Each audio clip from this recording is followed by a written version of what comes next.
रागनी रक्षाबंधन में मायके आई हुई थी। वैसे तो उसका कोई मन नहीं था मायके आने का, लेकिन उसकी सास ने जोर डाला कि तेरा पहला रक्षाबंधन है, तू मायके नहीं जा रही। तो वह अपनी सास से क्या बोलती, इसलिए चुपचाप मायके आ गई थी। मायके में रागनी की भाभी को रागनी की माँ ने बिल्कुल दुल्हन की तरह बना रखा था। रागनी की भाभी जेवरों से ऊपर से नीचे तक लदी हुई थी और काफी भारी जेवर पहन रखे थे, जिसे रागनी देख रही थी और हैरान हो रही थी।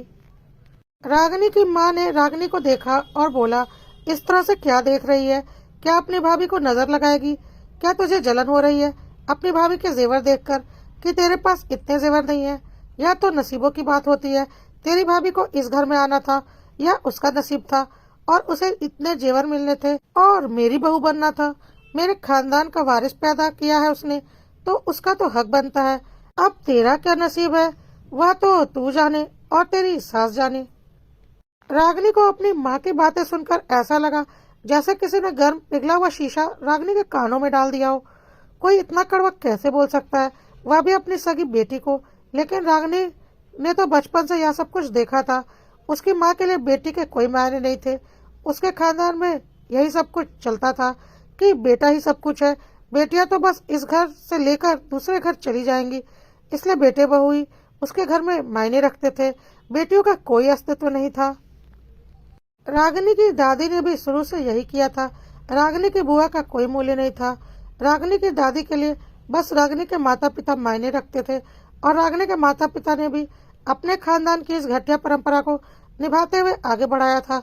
बचपन से ही रागिनी को माँ बाप का कोई खास प्यार नहीं मिला था और न ही कोई सुविधा मिली थी जैसे कि उसके भाई को मिलती थी। बस उसके माँ बाप उसे पाल पोस रहे थे, यह सोचकर कि इसे तो दूसरे घर भेजना है, इसके ऊपर क्या खर्च करना। रागिनी की भाभी जब आई थी तो रागिनी को लगा था कि भाभी उसकी दोस्त बनकर रहेगी, लेकिन भाभी ने अपने ससुराल का माहौल देखते ही भाप लिया था और उसने भी रागिनी की तौहीन करनी शुरू कर दी थी। उसे समझ में आ गया था कि इस घर में रागिनी की कोई कीमत नहीं है और उसके सास ससुर सिर्फ और सिर्फ अपने बेटे बहू के बारे में ही सोचेंगे। रागिनी को मायके में कभी कोई सुख नहीं मिला था और न ही कोई संपत्ति। बहुत ही कम पैसों में रागिनी की शादी उसके माँ बाप ने कर दी थी। रागिनी को एक नजर में देखते ही रागिनी के सास ने पसंद कर लिया था। किसी शादी में उन्होंने रागिनी को देखा था और रागिनी के लिए रिश्ता भिजवा दिया था। जब रागिनी के माँ बाप ने देखा कि रागिनी के लिए खुद लड़के वालों की तरफ से रिश्ता आया है, तो उन्हें लगा अब तो रागिनी लड़के वालों को पसंद है, तो हम इसकी शादी में फालतू के पैसे खर्च क्यों करें। और उन्होंने सोचा चलो इसकी खूबसूरती किसी काम तो आई। उन्होंने बहुत ही कम पैसों में रागिनी को ब्याह करके ससुराल भेज दिया था और रागिनी की सास को तो बस रागिनी चाहिए थी अपने बहू के रूप में। रागिनी विदा होकर अपने ससुराल आ गई थी। रागिनी को उसके ससुराल में बहुत प्यार सम्मान मिला था, लेकिन रागिनी ने आज तक अपने ससुराल में यह नहीं बताया था कि मायके में उसके साथ कैसा व्यवहार होता है और उसके मायके में बेटियों के कोई कीमत नहीं है। उसे लगता था कि यदि वह अपने ससुराल में अपने मायके की बुराइयां करेगी तो ससुराल में भी उसका कोई इज्जत नहीं रह जाएगी और फिर उसकी जिंदगी खराब हो जाएगी। इसलिए वह कभी भी अपने मायके की बुराइयां अपने ससुराल में नहीं करती थी। रागिनी के ससुराल का माहौल बहुत ही अच्छा था। रागिनी की भी एक ननद थी जो कि शादीशुदा थी, लेकिन रागिनी के ससुराल में ऐसा कुछ भी नहीं था कि बेटे और बेटी में भेदभाव किया जाए। रागिनी की ननद का रागिनी के ससुराल में बहुत मान था और उसे उसके माँ बाप भाई और अब रागिनी भी बहुत मानते थे। उसे काफी कुछ देकर रागिनी की सास ने विदा किया था और जब कभी भी उसकी ननद मायके आती तो उसके सास ससुर उसे विदा करते वक्त बहुत कुछ देते थे। बहुत मान था रागिनी के ससुराल में बेटियों का, जो कि उसके मायके में बिल्कुल नहीं था। रागिनी की माँ ने आज जब रागिनी को ताना मारा कि वह अपनी भाभी के जेवरों को देखकर जल रही है, तो रागिनी की आंखों में आंसू छलक आए कि कैसी माँ है उसकी, कितनी बदनसीब है वह माँ बाप और भाई के मामले में। तभी रागिनी का फोन बजा। उसकी सास का फोन था।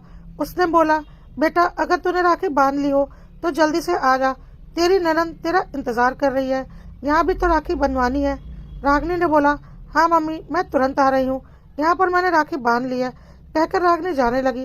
रागिनी अपनी शादी के बाद पहली बार मायके आई थी, लेकिन रागिनी के मायके वालों से उसका मान सम्मान नहीं किया गया। जाते वक्त माँ ने उसे बस एक 500 रुपए का शगुन का लिफाफा पकड़ा दिया और राखी पर भाई ने भी बस 500 रुपए पकड़ा दिए उनके हिसाब से बेटियां तो बस लेने के लिए पैदा होती हैं, उन्हें कितना दिया जाए। रागिनी ने बोला, मैं जा रही हूँ, मम्मी मेरा इंतजार कर रही है। और रागिनी चली गई। उसके भाई भाभी उसे बाहर तक छोड़ने के लिए नहीं आए, इतना घमंड था उन्हें। आज रागिनी को बहुत अपमान महसूस हो रहा था।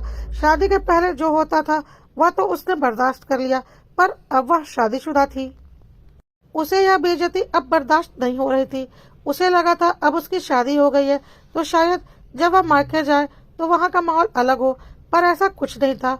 आज रागिनी को बहुत ही ज्यादा अपमान महसूस हो रहा था, जो कि उसके चेहरे पर साफ दिखाई पड़ रहा था। रागिनी अपने ससुराल पहुंच चुकी थी, पर उसका चेहरा देखकर उसके ससुराल वालों को समझ में आ गया कि कुछ न कुछ बात तो जरूर है। उसके पति और सास ने रागिनी से पूछा, क्या हुआ, कुछ हुआ है क्या? तो रागिनी ने बोला, नहीं कुछ नहीं। और वह राखी बंधवाने के लिए अपने पति के साथ बैठ गई। रागिनी की ननद ने रागिनी और अपने भाई को राखी बांधी। रागिनी के पति ने तुरंत अपनी जेब से 11,000 रुपए निकालकर ननद को दे दिए, जिसे रागिनी देखती रह गई। उसे तो यकीन नहीं हुआ कि कोई घर की बेटियों के लिए इतना भी कर सकता है। तभी रागिनी की सास एक जेवर का डिब्बा लेकर आई और रागिनी के हाथ में देकर बोली, इसे अपनी ननद को दे दो। रागिनी ने खोलकर देखा, उसमें एक सोने की चेन थी। रागिनी ने उसे अपनी ननद को दे दिया। रागिनी की ननद बहुत खुश हो गई और बोली, वाह, राखी पर तो मेरी मौज हो जाती है। और रागिनी के ससुराल में सब हंसने लगे। रागिनी के ससुराल का माहौल रागिनी के मायके से बिल्कुल अलग था। रागिनी की ननद को काफी कुछ देकर रागिनी के सास ससुर ने विदा किया था, और आज भी जब वह आती थी तो उसका बहुत सम्मान किया जाता था। रागिनी को यह सब कुछ बहुत अच्छा लगता था और लगता था कि चलो कम से कम किसी घर की बेटी तो सुखी है। पर आज रागिनी का चेहरा किसी भी तरह से चमक नहीं रहा था। वह लाख चाह रही थी कि उसका दुख चेहरे पर न आए और अपने दुख को छुपाना चाह रही थी, पर उसके चेहरे पर वह दुख झलक ही जा रहा था। रागिनी किचन में पूड़ियां तल रही थी। तभी रागिनी की सास पीछे से आई और बोली, बेटा बता दे, तेरे दिल में क्या है? रागिनी ने बोला, नहीं मम्मी, कुछ भी नहीं, बस ऐसे ही। तो रागिनी की सास ने बोला, हाँ, शादी के बाद पहली बार मायके गई थी ना, और तुरंत वापस आना पड़ा, इसलिए तेरा चेहरा उदास हो गया होगा। रागिनी ने बोला, हाँ यही बात है। और उसने शुक्र मनाया कि चलो उसके मुंह से बात तो नहीं निकली। तभी रागिनी की ननद किचन में आ गई और बोली, भाभी, आपको आपके भाई ने क्या दिया, मुझे भी दिखाइए ना। आपकी तो शादी के बाद पहली राखी थी, आपको तो बहुत कुछ मिला होगा, मुझे भी देखना है, जल्दी दिखाइए। रागिनी की सास ने बोला, जा बहू, उसे दिखा दे तुझे क्या मिला है, नहीं तो वह नहीं मानने वाली। रागिनी को समझ में नहीं आ रहा था कि वह क्या बोले। रागिनी चुपचाप अपने कमरे में आ गई। पीछे पीछे उसकी सास और ननद भी आ गई, यह देखने के लिए कि रागिनी को राखी पर क्या मिला है। रागिनी का पति पहले से ही कमरे में था। रागिनी की ननद ने बोला, अरे भाभी, खड़ी क्यों हो, जल्दी दिखाओ, मेरे से तो इंतजार नहीं हो रहा। रागिनी फिर भी चुपचाप खड़ी थी। तो रागिनी के पति ने बोला, अरे जो बोल रही है दिखा दो ना, चुपचाप खड़ी क्यों हो, ऊपर से तुम्हारा चेहरा भी बिल्कुल उतरा हुआ है। अब तो रागिनी से बर्दाश्त नहीं हुआ और वह जोर जोर से रोने लगी। उसने अपने पर्स में से 500 रुपए का नोट निकाल कर दिखा दिया, यही मिला है मुझे मेरे मायके से राखी पर, और फिर जोर जोर से रोने लगी। रागिनी के ससुराल वाले घबरा गए कि रागिनी इस तरह से रो क्यों रही है। उन्हें लगा कि शायद रागिनी को 500 रुपए मिलने की वजह से बुरा लगा है। तो रागिनी की सास ने समझाया, अरे बेटा, क्या हुआ, हो सकता है इस वक्त तेरे भाई का बजट ना हो, इसलिए उसने 500 रुपए दिए हैं, इसमें रोने वाली क्या बात है, हमने तो ऐसे ही मजाक में देखने वाली बात कही थी, तूने तो दिल पर ले लिया, कोई बात नहीं, अगली राखी पर देगा तेरा भाई, और अपनी बहनों को तो देते ही है। तो रागिनी ने बोला, नहीं मम्मी, ऐसा कुछ नहीं है मेरे मायके में, और मुझे कभी नहीं अपने मायके से कुछ मिलने वाला। मेरे मायके वाले आप लोग जैसे नहीं है, वह बहुत ही घटिया और नीच लोग हैं। यह तू अपने मायके के बारे में कैसी बातें बोल रही हो? रागिनी ने बोला, मैं जो भी बोल रही हूँ बिल्कुल सही बोल रही हूँ। और रागिनी ने बचपन से लेकर आज तक की सारी बात अपने ससुराल वालों को बता दी और बोला, इसीलिए मैं यह सब बातें नहीं बोलती थी, क्योंकि मुझे लगता था कि अपने मायके की बुराई करके मैं ससुराल की भी नहीं रहूंगी और मुझे यहाँ से भी प्यार सम्मान मिलना बंद हो जाएगा। इसलिए मैं अब तक बर्दाश्त कर रही थी, लेकिन अब बर्दाश्त नहीं होता। आज मैंने सारी सच्चाई बता दी। साथ ही रागिनी ने यह भी बात बता दी कि आज कैसे उसकी माँ ने उसे ताना मारा कि वह अपनी भाभी के जेवर देखकर जल रही है। रागिनी की सास ने जब यह सुना कि उसकी माँ ने उसकी बहू को ताना मारा कि वह अपनी भाभी के जेवर देखकर जल रही है तो रागिनी की सास के तन बदन में आग लग गई। और रागिनी की सास ने बोला, तुम्हारी माँ की हिम्मत कैसे हुई तुम्हें इस तरह से ताना मारने की? तुमने पलट कर जवाब क्यों नहीं दिया? रागिनी ने बोला, मैं क्या बोलती, वह लोग चार बातें और सुना देते। तो रागिनी की सास ने बोला, यदि मुझे पता होता कि सर से लेकर पांव तक जेवर डालकर ही बहू पर प्यार जताया जाता है तो मैंने तुझे भी तेरे भाभी से दुगने जेवर पहनाए होते। पर मुझे तो लगा आजकल यह सब कुछ फैशन में नहीं है, इसलिए तुझे एक सिंपल सी चेन और इयररिंग्स में जाने दिया। रागिनी को उम्मीद नहीं थी कि उसके ससुराल वाले इस तरह से उसका साथ देंगे। वह अपनी सास के गले लगकर रोने लगी। रागिनी की ननद ने बोला, भाभी आप रोइए मत, आपके मायके वालों को माकूल जवाब दिया जाएगा। उन्हें भी तो पता चले कि उनकी बेटी उनकी बहू से ज्यादा भाग्यशाली है और उनकी बहू से कहीं ज्यादा बड़े घर में ब्याही गई है। अभी उन्हें पता ही कहाँ है कि हमारे पास क्या है और क्या नहीं। उन्होंने तो बस उतना ही देखा है जितना उन्हें दिखाया गया है। रागिनी की सास ने बोला, हाँ बहू, तेरी ननद सही बोल रही है। भगवान की दया से हमारे पास रुपए पैसों की कोई कमी नहीं है, पर हम उसका कभी दिखावा नहीं करते। रागिनी के ससुर जी भी तब तक कमरे में आ चुके थे और उन्होंने बोला, हाँ बहू, भगवान की दया से हमारे पास बहुत कुछ है जो कि मैंने खुद कमाया है और इसके साथ साथ पुश्तैनी जमीन जायदाद भी मेरे पास बहुत है। लेकिन हमारा मानना है कि दिखावा करने से कोई फायदा नहीं होता। लेकिन जब तुम्हारे भाइके वाले ही ऐसी नीचता कर सकते हैं, हमारे घर की बहू को ऐसी बात बोल सकते हैं, तो उन्हें तो जवाब देना बनता है। और उन्होंने रागिनी की सास से बोला, मेरी बहू के लिए एक से एक भारी जेवर बनवाओ या अगर पहले से है तो उन्हें निकलवाओ। ऐसे जेवर होने चाहिए कि दुनिया देखती रह जाए। रागिनी की सास ने बोला, जी बिल्कुल। रागिनी ने अपने ससुराल वालों से बोला, आप लोग क्या करने वाले हैं? तो रागिनी की ननद ने बोला, नवंबर में आपकी शादी की पहली सालगिरह है और हम उसे अच्छे से मनाने वाले थे, लेकिन अब आपके मायके वालों का हाल देखकर हम उसे अच्छे से मनाएंगे नहीं, बल्कि उसे शाही अंदाज में मनाएंगे। ऐसी पार्टी करेंगे कि पूरा शहर देखता रह जाएगा। दिखाना तो बस आपके मायके वालों को है, लेकिन करना तो पड़ेगा ही। आखिर आपकी माँ को जवाब जो देना है। आखिर हमारी भाभी को रुलाया है। शादी के पहले उन्होंने जो भी किया वह किया, अब उनकी औकात नहीं हमारी भाभी को कुछ भी बोलने की। कहकर रागिनी की ननद एक जोरदार ठहाका लगाकर हंसने लगी और रागिनी भी हंसने लगी। अच्छा बहू, अब तुम जाकर आराम करो, हम चलते हैं। कहकर रागिनी के सास ससुर और ननद कमरे से बाहर निकल गए। रागिनी के पति ने बोला, इतना सब कुछ तुम्हारे दिल में था और तुमने आज तक मुझे भी नहीं बताया। रागिनी ने बोला, मुझे डर लगता था कहीं मैं ससुराल में भी सबके लिए बोझ न बन जाऊं। मुझे अगर पता होता कि मेरे ससुराल वाले सब इतने अच्छे हैं तो क्या मैं नहीं बताती? रागिनी के पति ने बोला, बहुत गलत किया तुम्हारी माँ ने आज तुम्हारे साथ। बहुत गुस्सा आ रहा है मुझे यह सुनकर। उनकी हिम्मत कैसे हुई मेरी पत्नी को ऐसा बोलने की? खैर, इसमें गलती मेरी है। मुझे तुम्हारे साथ जाना चाहिए था तो वहीं पर उन्हें जवाब मिल जाता, लेकिन अब उन्हें जवाब जरूर मिलेगा। अगले दिन से रागिनी की सास ने तैयारियां शुरू कर दी। रागिनी की माँ को जवाब देने के लिए वह रागिनी को लेकर एक बहुत बड़े ज्वेलर के पास गई और बोला, मुझे आज के लेटेस्ट फैशन के हर टाइप के जेवर चाहिए। इतने जेवर चाहिए कि मेरे बहू के कपड़े कम दिखे और जेवर ज्यादा दिखे, और सारे के सारे बिल्कुल लेटेस्ट और फैंसी होने चाहिए। रागिनी ने बोला, यह आप क्या कर रही है मम्मी, इसमें तो बहुत पैसा लगेगा।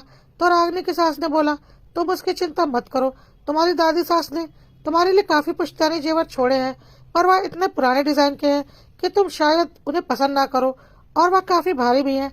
उनसे ही तुम्हारे लिए नए जेवर बनवाऊंगी। चाहती तो मैं अपने पैसों से भी बनवा सकती थी, लेकिन जब इतने पुश्तैनी जेवर पड़े हुए हैं जो कि मुझे पता है तुम नहीं पहनने वाली क्योंकि तुम्हारी फैशन के हिसाब से नहीं है, तो उन्हें ही क्यों ना ट्रेंडी बनवा दिया जाए ताकि तुम पहन भी सको। और हम फालतू का पैसा भी उड़ाने में विश्वास नहीं रखते हैं। या तो तुम्हारी माँ को दिखाने के लिए हमें करना पड़ रहा है, जो कि बहुत जरूरी है। वैसे भी जो कुछ भी है हमारे बाद तुम्हारा ही तो है। बेटी को तो हमने काफी कुछ देकर विदा किया है और हमें बहुत अच्छे से पता है जब भी वह मायके आएगी तुम दोनों उसे कभी खाली हाथ नहीं जाने दोगे। रागिनी ने बोला, हाँ माँ बिल्कुल, हम ऐसा कभी नहीं होने देंगे। रागिनी की सास ने बोला, हमने शादी में भी तुम्हें काफी जेवर चढ़ाए थे, लेकिन वह सब नॉर्मल ही थे, जैसा कि हर कोई चढ़ाता है, क्योंकि हमने पहले भी बताया हमें दिखावा पसंद नहीं।